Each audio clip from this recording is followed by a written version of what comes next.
સુરતથી એક સમાચાર મળી રહ્યા છે। સુરતના પાંડેસરામાં નકલી તબીબોએ હોસ્પિટલ શરૂ કરી હોવાના સમાચાર મળી રહ્યા છે। પાંડેસરાથી સમાચાર, જ્યાં નકલી તબીબોએ હોસ્પિટલ શરૂ કરી।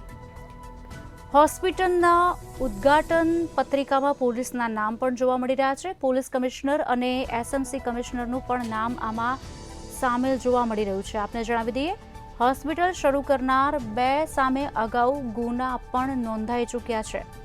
બોગસ મેડિકલ પ્રેક્ટિસ અગાઉ ગુના નોંધાઈ ચૂક્યા છે। આપને જણાવી દઈએ, સમાચાર સુરતના પાંડેસરાથી। पैसा मांगने आया था 25,000। मेरे लड़के के पास मेरा मेडिकल स्टोर है, उसका रजिस्ट्रेशन है। आई एम रजिस्टर्ड प्रैक्टिशनर और लाइसेंस गवर्नमेंट ऑफ गुजरात ने हमको दिया है, उसका रजिस्ट्रेशन है। You can see it. ये डिग्री है जहाँ से पढ़ा है, जहाँ गुजरात सरकार ने रजिस्टर्ड किया है।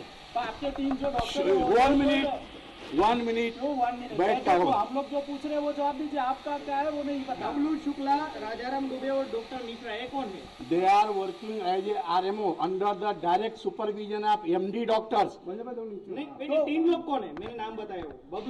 बबलू शुक्ला, जीटी मिश्रा और राज दुबे, ये तीनों डॉक्टर हैं। ये होम्योपैथिक आयुर्वेदिक के डॉक्टर हैं। ये होम्योपैथिक हॉस्पिटल, ये डॉक्टर, ये जो है हमारी एमडी डॉक्टर हैं। Doctor Meena, Sajjan Kumar Meena MD doctor हैं। ये तो तीनों यहाँ पे बोर्ड है कि इन्वेस्टमेंट किया है हम लोग। कहाँ पे? इन्वेस्टर मैं हूँ, तो वो लोग बोल रहे हैं इन्वेस्टर मैं हूँ, मालिक मैं हूँ। ये 3 डॉक्टर ऐसा बोल रहे हैं कि हम वो मेरे हैं। They are working under me. दूसरे डॉक्टर हैं यहाँ, कौन कौन सर्विस करता है और क्या सामान देते हैं? यहाँ पे ऑर्थोपेडिक डॉक्टर हैं प्रत्युष गोयल। और एक minute, I have all document, you can see. Doctor Pratyush Goyal orthopaedic surgeon है, MS है, गवर्नमेंट ऑफ इंडिया से रजिस्टर्ड प्रैक्टिशनर हैं। 1 ઓક્ટોબર 2024 આ પોર્ટલ દરેક હોસ્પિટલ ક્લિનિક્સ માટે રજિસ્ટ્રેશન માટે શરૂ કરવામાં આવ્યું છે।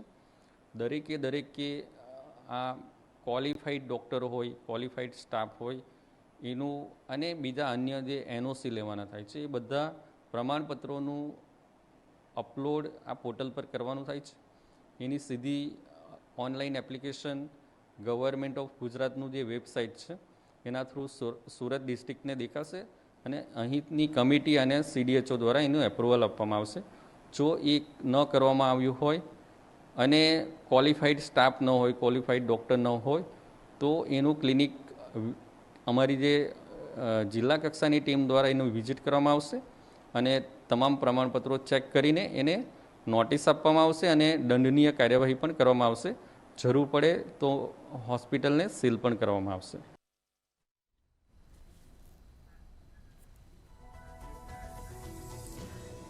આજ અંગે વિગત આપશે અમારા સંવાદદાતા લલિત શાહ અમારી સાથે સુરતથી લાઈવ જોડાઈ ચૂક્યા છે। લલિત, શું વિગતો મળી રહી છે? સુરતના જે પાંડેસરા વિસ્તારની અંદર 3 જે ઝોલાછાપ ડોક્ટર છે તેઓના દ્વારા આખી હોસ્પિટલ ઊભી કરી દેવામાં આવી છે।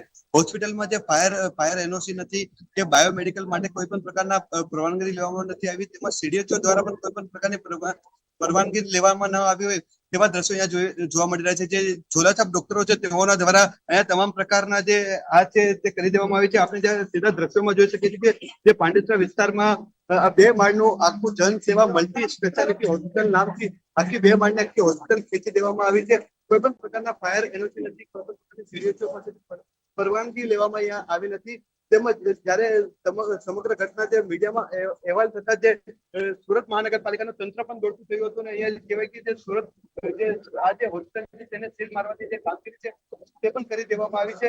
જે તબીબો છે તે અગાઉ પણ અનેક ગુનાઓમાં સંકળાયેલા હોય અગાઉ પણ જે તબીબો છે તેના દ્વારા સુરત પોલીસ દ્વારા કાર્યવાહી કરવામાં આવી હતી। તેમજ એક તબીબ છે તેના દ્વારા જે બુટલેગર છે એ બુટલેગર તરીકે જે દારૂની હેરાફેરીમાં પણ તેના વિરુદ્ધ ગુનો દાખલ થઈ ચૂક્યો હતો। જેથી કહેવાય છે કે જે 3 જે ઝોલાછાપ ડોક્ટર છે તેના દ્વારા અહીંયા તમામ પ્રકારનું આખી હોસ્પિટલ અહીંયા ઊભી કરી દેવામાં આવી છે। જી આભાર લલિત, સમગ્ર માહિતી આપવા બદલ. વધુ વિગતો આપની પાસેથી લેતા રહીશું. તો સુરતના પાંડેસરાની આ ઘટના છે, જ્યાં નકલી તબીબોએ હોસ્પિટલ શરૂ કરી છે. આમાં પણ તંત્રની બેદરકારી ચોક્કસથી કહી શકાય, કારણ કે જે ઉદ્ઘાટન પત્રિકા છે તેમાં પોલીસના નામ સામે આવ્યા છે, એસએમસીના અધિકારીનું નામ પણ તેમાં સામેલ છે, પોલીસ કમિશનર, એસએમસી કમિશનરનું પણ નામ સામેલ જોવા મળી રહ્યું છે. સુરતની આ ઘટના, હોસ્પિટલ શરૂ કરનાર સામે અગાઉ પણ ગુના દાખલ થઈ ચૂક્યા છે.